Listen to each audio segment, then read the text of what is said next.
Bonjour tout le monde, on est toujours avec les applications de notre du théorème d'Ampère, donc les applications du théorème d'Ampère. Donc on a vu le câble coaxial, on a vu le solénoïde infini, on a vu... Oui, c'est tout ce qu'on a vu pour l'instant. Bon, si on a déjà vu, si après avoir fait ce cours, j'ai fait autre chose, c'est que on va supposer qu'on a fait aussi cette autre chose. Donc, on va faire maintenant la bobine torique. Donc, d'abord, on va faire une présentation de cette bobine torique. Qu'est-ce que exactement cette bobine torique? Eh bien, le mot-clé qu'on voit ici, c'est tout simplement ce TOR, à savoir le tore. Eh bien, si vous posez la question à un mathématicien concernant le tore, eh bien, il va vous dire, eh bien, ça c'est intéressant, en topologie par exemple, voir aussi la conjecture de Poincaré, etc.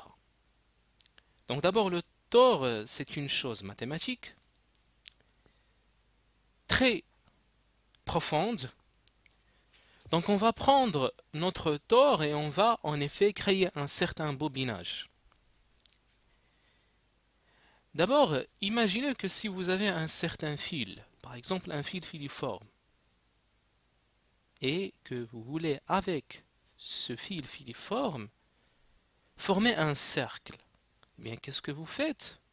Vous prenez tout simplement ce fil filiforme et vous formez un cercle. Eh bien, en 3D, on représente ça de cette façon. En 3 dimensions, on représente le cercle de cette façon, n'est-ce pas? Alors, le tore, c'est quoi? Le tore, c'est comme si on prenait un cylindre, par exemple, et on essaye de former un cercle, mais ce n'est pas un cercle. Mais ce qu'on va former, c'est un tore, en effet. Donc, on va former ici un tore, et ici, on remarque que la section ici, elle est circulaire. Donc si vous faites comme ça, eh bien, cette section, eh bien, cette section qui est circulaire là, cette section circulaire, elle va être en contact avec cette autre section circulaire, par exemple comme ça. Donc ça, c'est un tore. Alors, en 3 dimensions par exemple, on va représenter le tore de cette façon-là, en toute simplicité.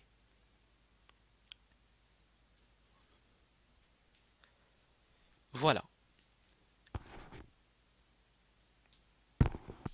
Mais une bobine torique, c'est quoi? Eh bien, une bobine torique, c'est comme si vous prenez un solénoïde, ok, un solénoïde,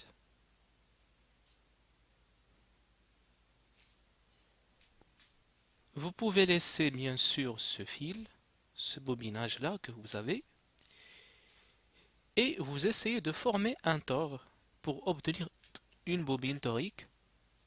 Bien sûr, cette bobine torique, elle va être comme ça.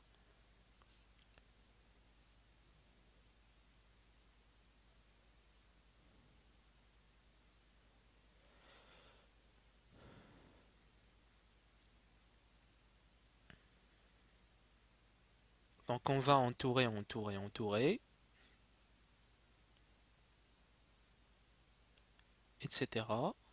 Bien sûr, on a ici, etc., etc. Bon, parce que j'ai pas le temps pour tout dessiner, etc.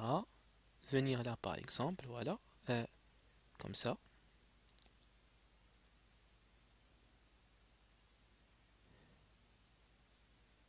Donc le point intéressant, c'est celui-là. Donc voyez-vous bien, le courant, tac, il sort de cette façon. Il va sortir. Donc il entre, comme ça. Et ici, pour cette configuration, par exemple, le courant, il va sortir par dessous. Ok? Là, il est en haut. Là, le fil, il est en bas ici. Il est en dessous de notre tore, donc il va sortir de cette façon-là. Donc ça, c'est un point important. Alors, pour simplifier, si on voit par exemple le tore de là, cette bobine torique, si on la voit de là, alors on va voir quelque chose qui est comme ça.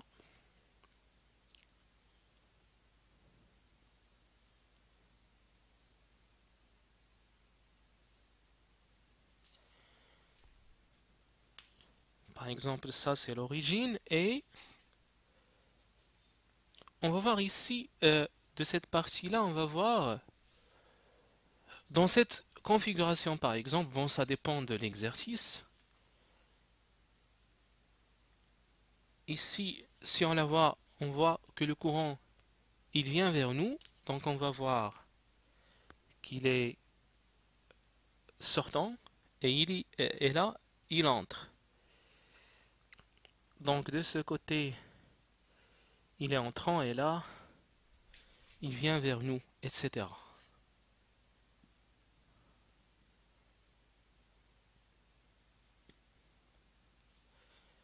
Bien sûr, si vous avez une autre configuration où par exemple le courant ici il est comme ça et de ce côté-là il est comme ça, alors vous pouvez aussi avoir cette configuration. Mais ça c'est pas un problème. C'est pas un problème. Ce qui va changer, c'est tout simplement le sens du champ magnétique.